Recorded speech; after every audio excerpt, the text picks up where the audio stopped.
నమస్కారం ఘంటారావానికి స్వాగతం. ముందుగా ప్రధాన అంశాలు. అవినాష్ను ఓడించడమే లక్ష్యమన్న సునీత, తన పోరాటం న్యాయం కోసమంటూ ఆవేదన.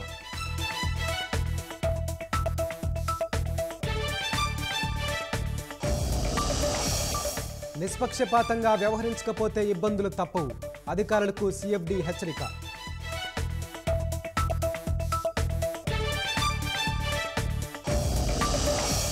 ముమ్మిడివరం వైకాపా ఎమ్మెల్యే పొన్నాడుకు నిరసన సెగ. టీ కొత్తపల్లిని ఏం అభివృద్ధి చేశారంటూ గ్రామస్తులు నిలదీత.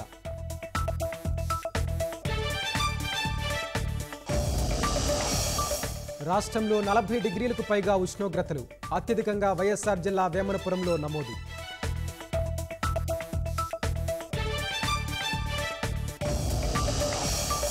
సార్వత్రిక ఎన్నికల్లో చైనా జోక్యంపై మైక్రోసాఫ్ట్ హెచ్చరిక.